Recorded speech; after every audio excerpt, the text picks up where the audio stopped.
tonight's meeting. First of all, thank you for everybody's attendance this evening. We'll start the meeting with the Pledge of Allegiance.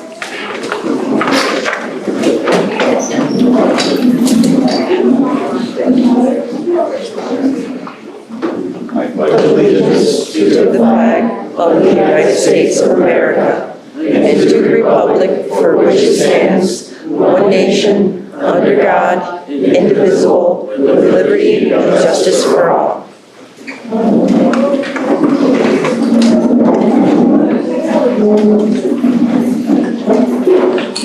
Well, we have a lot of exciting things planned for this evening, and the first item that we have is recognition. So starting with that off, I'd like to read a short statement from the board. On behalf of the school board tonight, it is my honor to recognize the outstanding achievements of our students in the music, robotics, and the drone programs.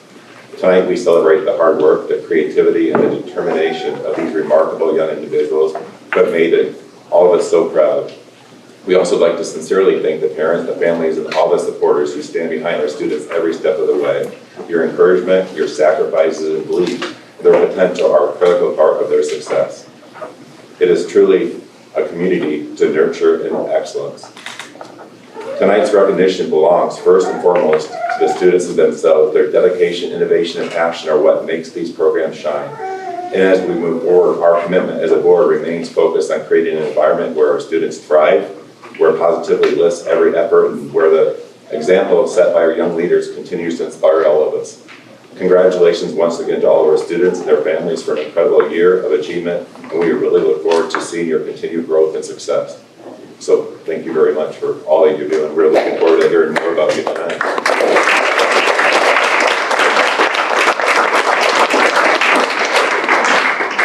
And Dr. Moore.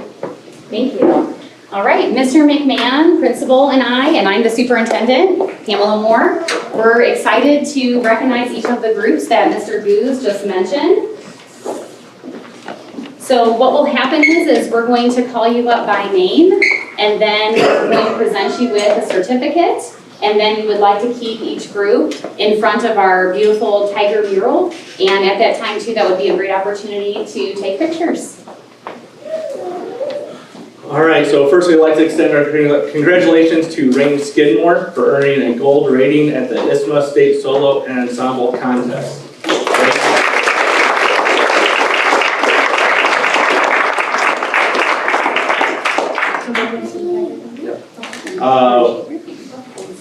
We'd also like to commend Rain's music teacher, Tori Lance, for her outstanding work in preparing Rain for this achievement.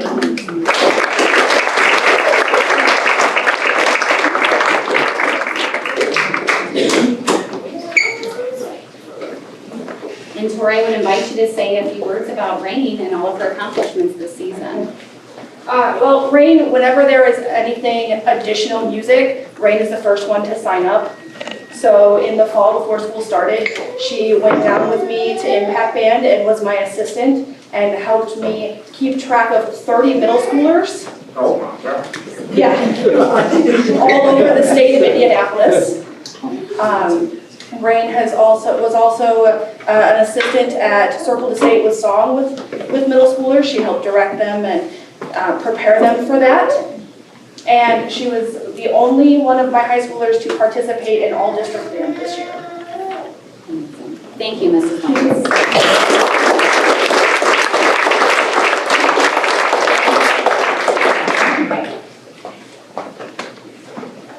Dangerous. What? I don't know, do you have to? It's up to you.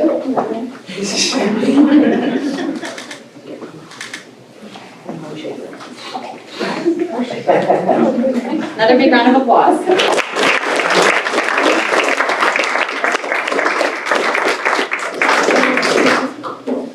We're proud to recognize all of our students who qualified for the regional drone competition. Following students will represent us at the regional event in Flint, Michigan in mid-May. Lauren Clark.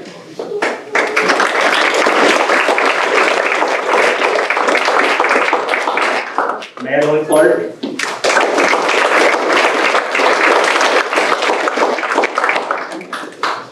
Ty Sikora.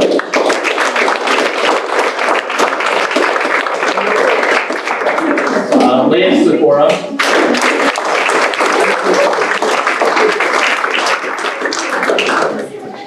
McCormick.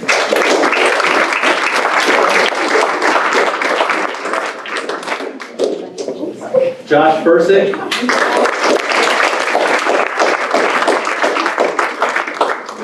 Nolan Goose.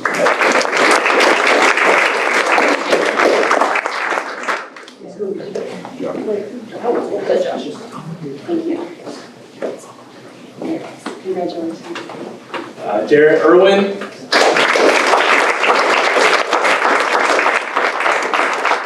Landon Pitts.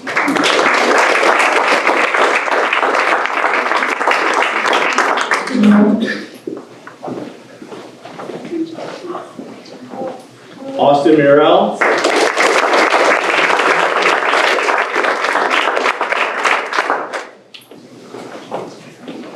Ian Ricks.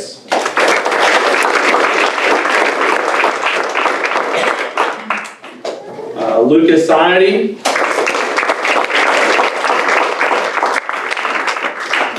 And Carter Weddington, who's also at baseball.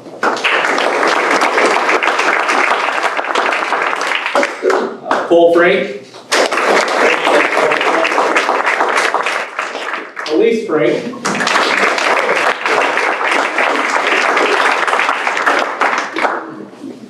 And Kaz Hunsley.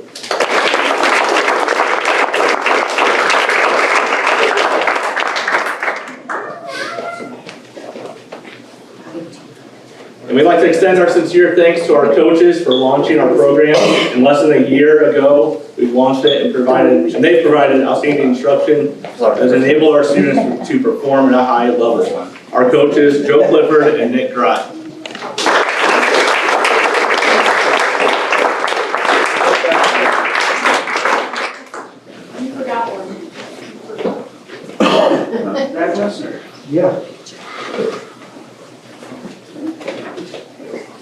Zach, come on down. Zach Messner.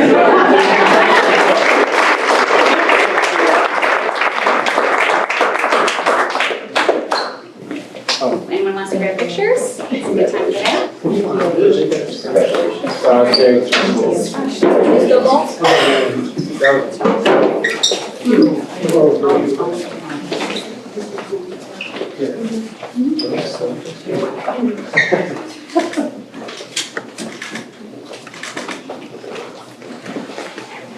Another round of applause.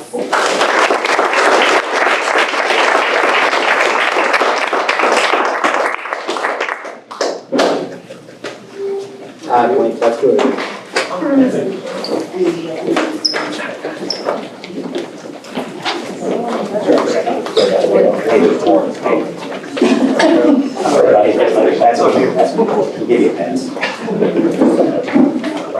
All right, we are proud to recognize the students who were part of our teams that advanced to the state robotics championship this past March. Jarrett Irwin.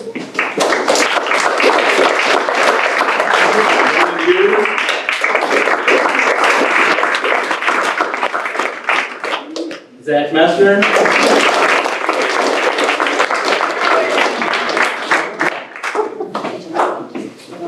Josh Bursick. Orion Pottle. Gracie Grott. Evelyn Mayo.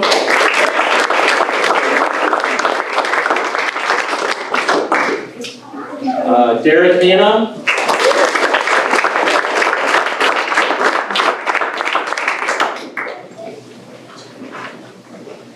Bentley McMahon.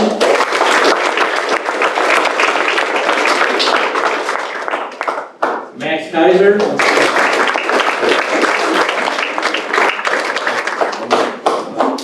Cody Rowan.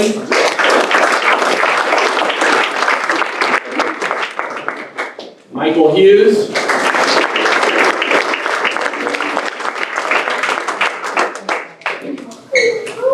Alden McCormick.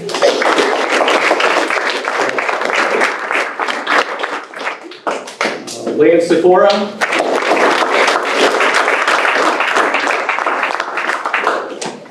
Ty Sikora.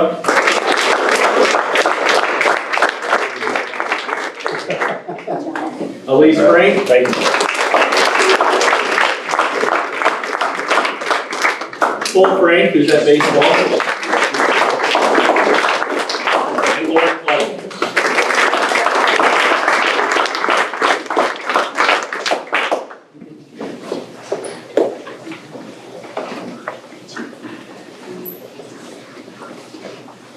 And our three coaches, Savannah Sonnerty, Candace Clifford, and Joe Clifford.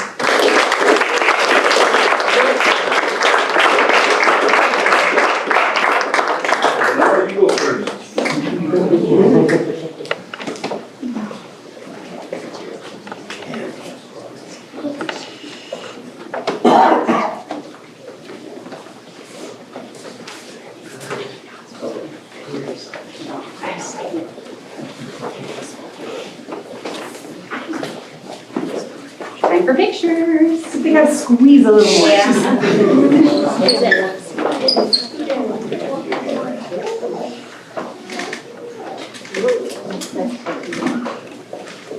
Another round of applause.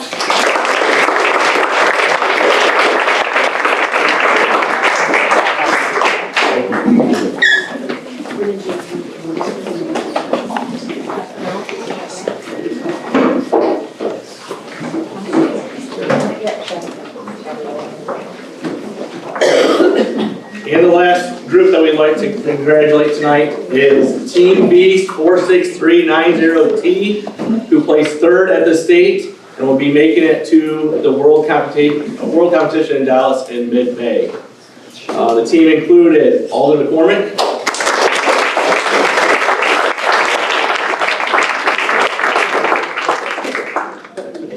Ty Sikora,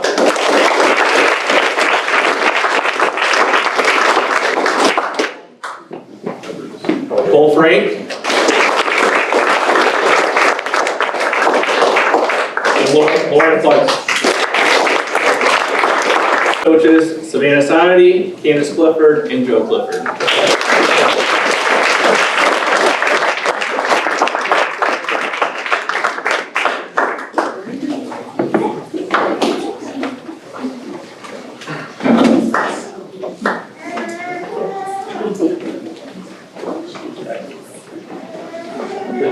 Yep.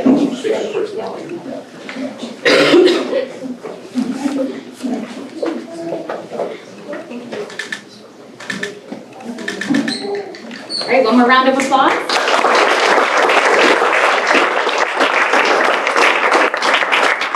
And I invite Mr. Clifford to say a few words about our robotics and drones programs. Mr. Clifford? So this is McMahon said, inaugural year for drones. We didn't know what to expect. We've never done this before. Mr. Grott put in a lot of hours making sure our students were ready into the first competition, and they dominated. We're like, all right, well, that was not expected for your first competition ever. Second one, and they did it again.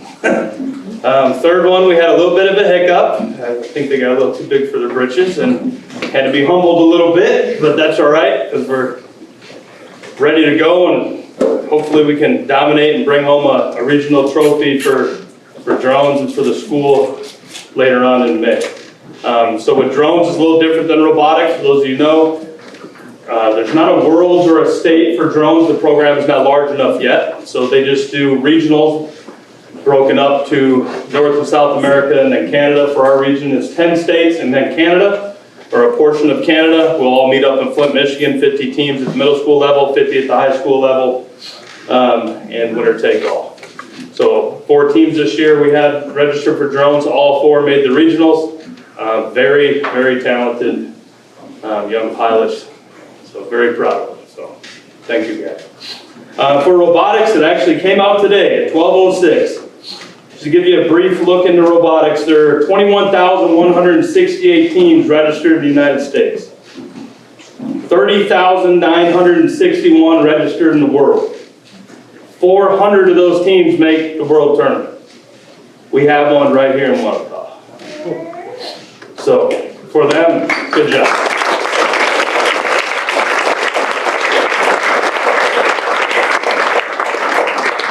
take anything away from the state qualifiers, 1,200 for elementary, roughly 1,200 for middle school, 100 make the state tournament. So about the top 8-9% in the state. We sent 2 for middle school, 2 for elementary school, and if I recall correctly, every single one of them finished in the top 50%. A lot of growing, a lot of new teams. I think we had 2 or 3 teams that are comprised of just first-year robotics students, putting in a lot of hard work, and the favorite word in the robotics season that nobody likes to hear is rebuild.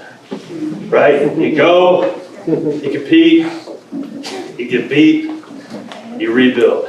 Come back and make it better every single time. Right? Those of you know a lot about engineering, that's constantly what it is. How do we make it better every single time? It's a very heartbreaking season, right? We go, finish second, go, finish second, go, finish second. One thing I'll tell them is they never gave up. We had 1 team qualify early out of all of our teams, and we had 5 teams qualify for state. And the last 4 qualified within the last 3 tournaments that we went to, very end of the year, February through March. So they kept swinging and they all connected. So proud of you guys. Thank you to all the parents for allowing me to keep your kids a lot after school and on Saturdays. Couldn't ask for a better group. Thank you. Thank you.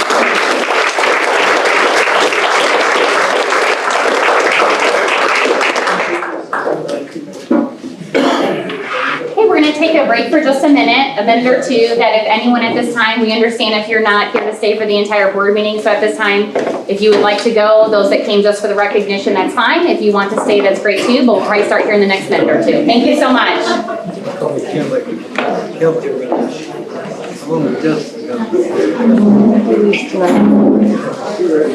Tonight?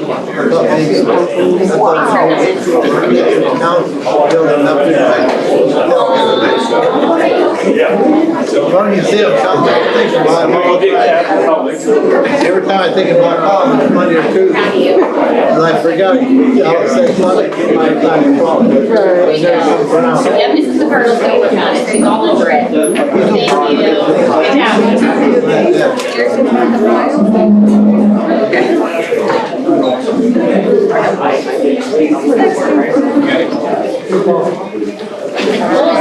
Thank you.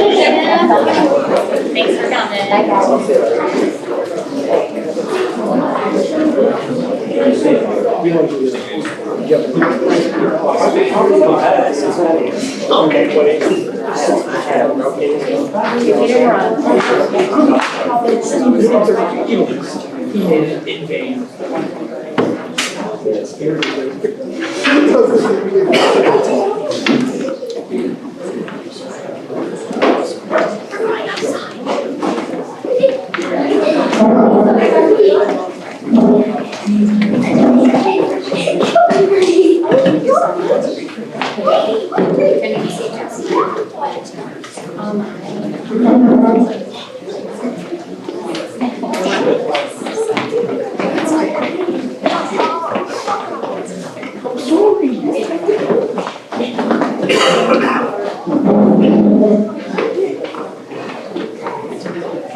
Okay, we'll go ahead and resume with the rest of our agenda for this evening, and we'll start with the consent items. The board has received the minutes from March 20th of 2025 and also March 24th of 2025. I ask for a motion for approval. Motion to approve both sets of minutes. I'll second that. All in favor? Aye. All opposed? Motion so approved. Then moving on to the financial reports.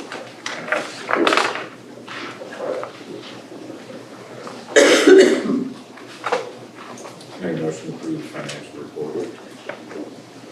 Second. All in favor? Aye. All opposed? Motion so approved. The next agenda consent item would be for the claims.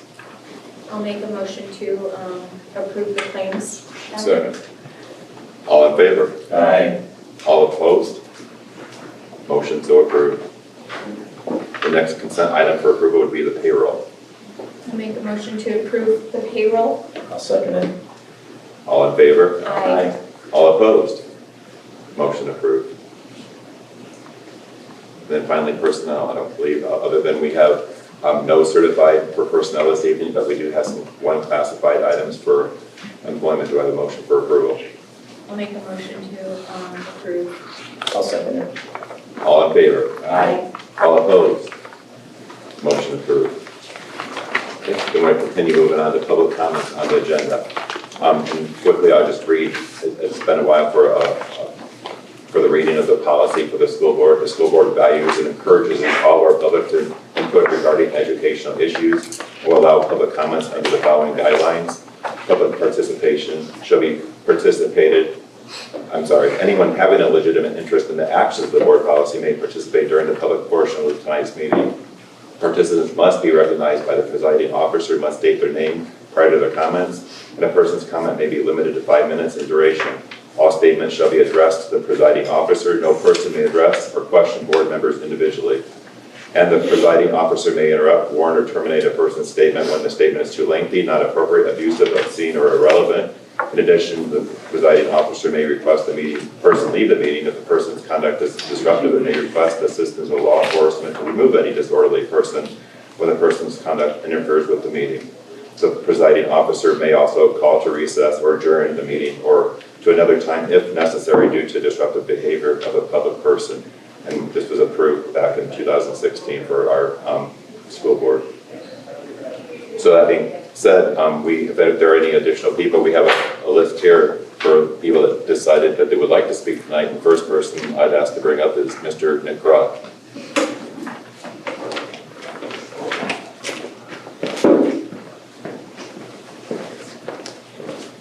Before I start, I'm not known for public speaking, so if I stumble, that's on me. Good evening, my name is Nicholas Grock. I'm a proud parent of a student at Tri-Township Schools, and I'm a proud Army veteran who served in Iraq. I'm here tonight to address an ongoing and deeply concerning failure on the administration to protect students in the classroom. For over 4 years, it's been a documented pattern of physical aggression, verbal abuse, and classroom disruption within the learning environment. In fact, the classroom has had to be evacuated multiple times each year for safety of the other students. Despite repeated reports from parents, staff, meaningful action has not been taken to ensure the safe and stable setting for all students. Throughout the past years, my wife and I have had multiple conversations with the principal, Mr. Brian McMahon, regarding these ongoing safety concerns. Each time, we were assured that there would be actions taken to correct the situation. Yet, here we are, years later, still facing the same dangerous environment. Recently, I formally raised concerns with both Mr. Brian McMahon as well as the superintendent, Dr. Pamela Moore. I requested access to all relevant records and for a clear plan of action to protect my daughter and affected students. Of the documents I received, only one incident report was provided, reflecting a single issue from, I believe it was earlier this year. However, there's been multiple incidents requiring evacuations over the past 4 years that did not appear in the documents I received, so either they're being not documented or improperly recorded. This raises a serious concern. Under the Family Educational Rights Privacy Act, parents have the right to inspect and review all educational records where their child is personally identifiable, including disciplinary action and safety records. Why were the names of the evacuated students not properly recorded? Maybe they were. Again, I have not seen those records. I also requested to have a plan written for the school on how they intended to ensure the safety and well-being of my daughter and her classmates. As of today, I have not received an email, a phone call, or a communication from either Dr. Moore or Mr. McMahon addressing this request. Furthermore, instead of receiving a direct communication or a safety plan from Dr. Moore and Mr. McMahon, I received an email this morning, April 28th, from the school's attorney. The message stated that the school believes that I've been provided all the documents responsive to my request, despite the clear history of multiple evacuations and safety incidents that remain unaccounted for. It is disheartening that rather than engaging in an open conversation, the administration instead has chosen to shield itself behind legal counsel. Additionally, when I requested a topic of classroom safety and the learning environment to be formally added to tonight's agenda, That request was denied. That's just, that decision in itself speaks volumes. This issue is not isolated, nor is it new, and this is only one classroom. The continued tolerance and unsafe conditions not only violates the trust of the families that the families place in the school leadership, but it also puts students directly at risk. I have already explained my next actions to Dr. Pamela Moore and Mr. Brian McMahon, should no further action be taken on this matter. I will be taking aggressive steps to ensure that these issues are brought fully to light. Our children deserve better, and I will not allow the failure to be swept under the rug. Thank you for your time. Thank you. The next person, but please come up with Mr. Shealy. I don't have anything prepared. Jim Shealy, I represent the Community Schoolhousing.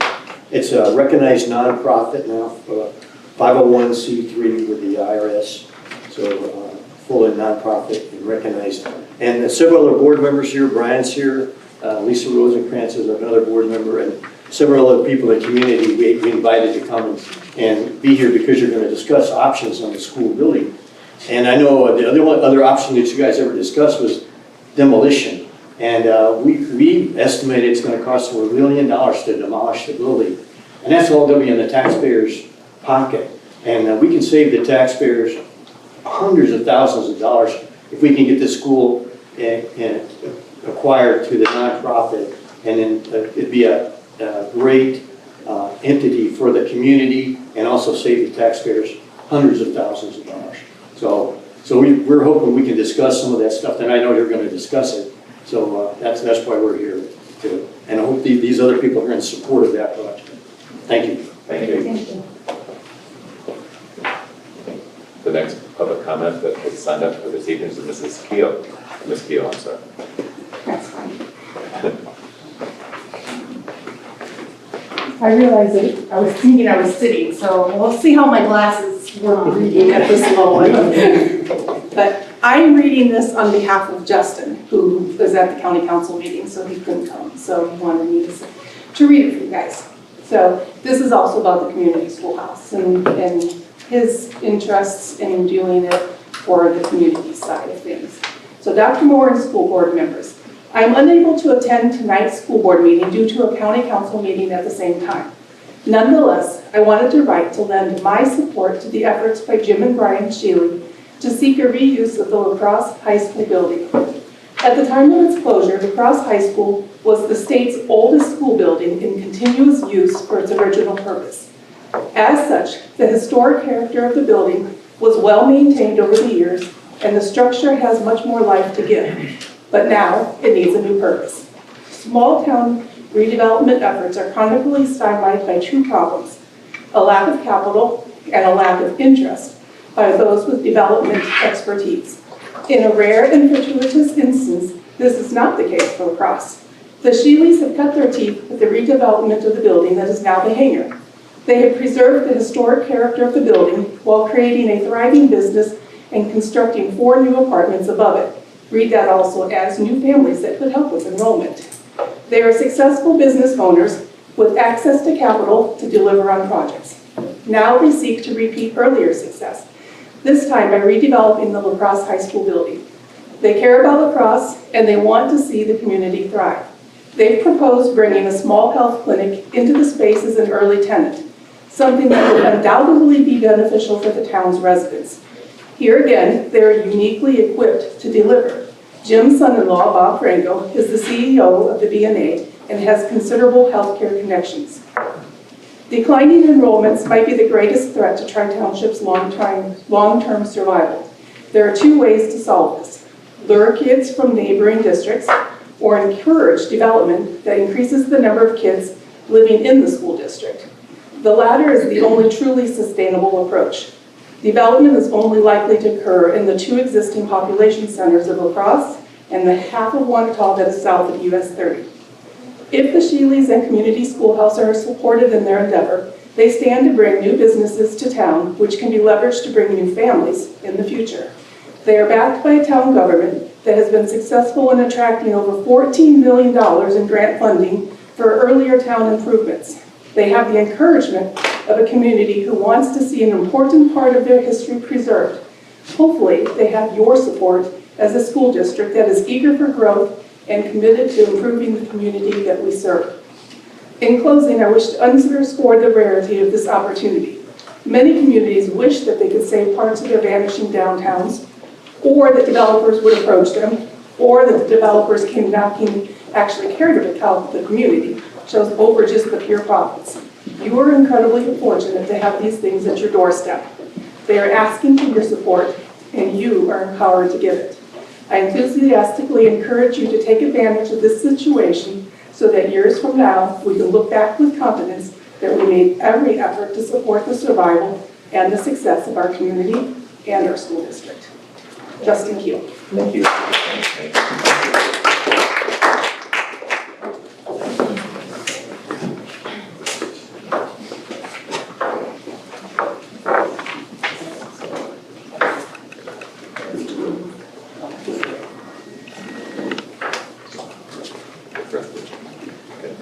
Well, thank you very much for the public comments. I appreciate it very much. We'll move on to action items. The first action item this evening will be the approval of the resolution to support of military families. This is because we're going to be pursuing Purple Heart designation. So that's something that our Dean, Ms. Clemens, is overseeing right now. So this would allow her to be able to do that. And I think that would be great to showcase our support for the military in our school building. I'll make the motion to approve that. I'll second. All in favor? Aye. All opposed? Motion approved.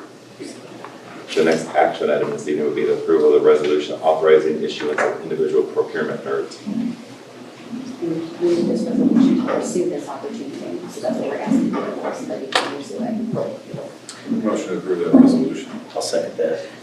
All in favor? Aye. All opposed? Motion approved. Next action item would be the approval of the operation agreement with LaPorte County Career and Technical Education.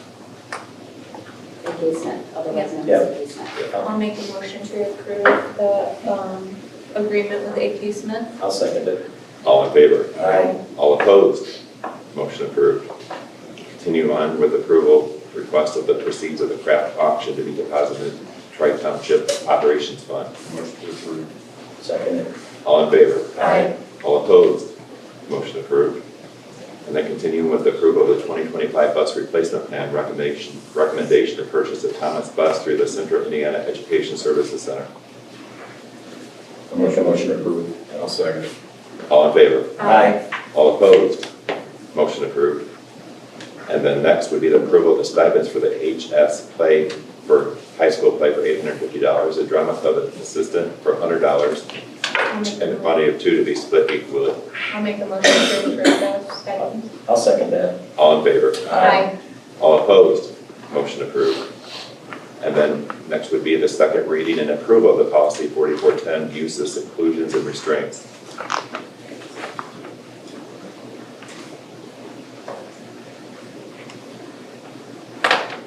Motion to approve.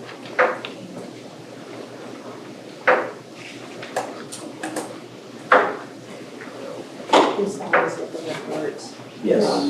And that's what I discussed last night. Right. Yep. Yep. Do you have a second? I'll second it. All in favor? Aye. All opposed? Motion approved. Then finally, the approval of the Tri-Township course catalog for 2025-2026 school year. Make a motion. I'll make a motion to approve the course catalog for 2025-26 school year. I'll second it. All in favor? Aye. All opposed? Motion approved. Thank you. Continue to move on for discussion items. So I would like to provide comment on the lacrosse school building, and thank you to those who spoke during public comment. So prior to my arrival, the schoolhouse group proposed a plan for the lacrosse school building to the previous superintendent and of course the board. Upon my arrival, the group reached out to me to begin discussions, and the board and I engaged in conversation about their vision. So we did some research because our existing bonds prohibited us from selling the building, from leasing the building, or demolishing the building. And also, we found that our insurance policies prevented us from acting as landlords. So we had some obstacles we needed to work through that we also shared with the community schoolhouse group during our discussions. We worked with our bond company, Ice Miller, and with their assistance, we have found a solution, and that would be that once our 2023 bond work is complete, we would work with Ice Miller and our legal counsel to have the property released if that is what the board chooses to do. But that would be what I would recommend at this time. I know this is what we're discussing tonight. And so I do think that the board and I want to commit to finding a solution on how to transfer the lacrosse school building to the schoolhouse group. We would like to do that if possible at no cost. We do believe in supporting and in investing in our community, as you referenced in your public comment. Of course, we want to continue use of the Tiger Den. That is very important to our school community. So retaining ownership of that for school use would be a priority. But we would also like to offer to maintain the grounds and parking lot. I know that would be a big ask for the schoolhouse group in addition to the building. So it's my hope that we can work together and come to an agreement with the schoolhouse group to make this happen. And this time, if the board would like to comment, those are my thoughts regarding the matter. I'll speak for myself. I'm in agreement. I'm in agreement for this to turn it over to the school board or the schoolhouse group to do what you'd like for nonprofit. I want to keep the gym, obviously, what Dr. Moore just mentioned, for our school. But I think it's good. I think it's going to be great for the community. I've always been. So it's just been a lot of through to get to this point. So. Thank you. In addition to Ms. Miller's comments, I concur that we've had a lot of discussion on this, and we realize the passion that exudes from all those who would like to preserve the history. We've done many thorough investigations of what our limitations are, presiding as the school board, and what we can and what we can't do. And that's investigating insurance is what we're able and capable of doing, and all the laws within the state and the things that we have to deal with to make sure that we're protecting the taxpayers, protecting and all involved. And we truly want to work with the school group, and I concur with what Dr. Morris said. I know this is something we have to vote on, that we are committed to transferring the lacrosse school building to the schoolhouse group to work with them to make sure we're being good partners and stewards to make sure we're accomplishing the goals of the community. Great, thank you. So I think next steps then we would want to communicate about a date and time that we could start going through what this potential agreement could look like. And of course, again, we would be working alongside our bond counsel, legal counsel to ensure that this is a smooth transition. And we'll make ourselves available whenever we can get together and work out the details. Thank you very much. You're welcome. I'm excited. I mean, honestly, no one really wanted to tear that building down. That was kind of a last resort. No one, that wasn't what we wanted. That was definitely an option, but probably one that was going to be far off. So we're happy that this is going to happen. So. So we have a lot of community interest, and I said we have a health clinic that's interested in putting a facility in the building, along with adult education and child daycare. I mean, there's a lot of options in there. So yeah, we're real happy, really excited about moving forward. Good. I had a question about the date. You said you had to complete the bond, the 2023 bond. When that is, when that date would you think will be available then, that we can start doing something? So our bond counsel is here, Ice Miller. She's nodding her head right by you right now. And so she is able to support, I want to make sure I'm answering correctly. Hi. But it would be when we've completed work on the track project is the last project of our 2023 bonds. And so we would have to complete final payments on that in addition to completing the work. Yes, it's a state and federal law, so all proceeds and investment earnings will have to be spent. And then it'll take us approximately 8 weeks to finalize the transfer with the trustee. So after it's spent, it'll take us about 8 weeks, and that's for no time awarded for any negotiations. That's just the legal steps. When is the track supposed to be done? June. June? Thank you, Kristen. But then move on to board comments or any board comments this evening. And you know what, I will say it was nice to see everyone here. Our meetings are not very well attended, so It's nice to see. it's nice to see people here, yeah. So that, and I appreciate, all the work that, you guys have done with, the drone program and, with robotics, it's appreciated. And again, I'll reaffirm what Tim said earlier, that those programs are extremely important to the school, and the board is fully aware of that. So, we get it, so. I appreciate too all you've done, with the kids and with them learning and a lot of hard work. So I just want to let you know that I appreciate that. And all those on the side of the programs, I mean, the music program, the drones and robotics programs. Thank you for all, Mr. Clifford, Mrs. Lance, for leading the Yes. generations and making this exciting for the kids and all those who supported you. I know there's a lot of people behind the scenes we don't have visibility to, but those people are very important. They're great, I'm sure, partners, and people love you and all the children to succeed. So thank you for everybody involved in those programs. And Yeah, Mrs. Lance. Where is she? She's I hiding thought over she there. left. And Mrs. Sonity and Oh, there Mr. you Ross. are. Yeah. Okay, so. Yeah, we appreciate Thank you what all you've done very with much. the kids, so. Mrs. Clifford. Hey, credit to those two over there too. When we went to state, those two played a huge vital part of making sure kids were where they needed to be, had what they needed. So thank you to them as well. Thank you guys. Yeah, thank you. Team effort for sure. Motion to adjourn. I'll second it. All in favor? Aye. All opposed? Thank you everyone for your attendance this evening.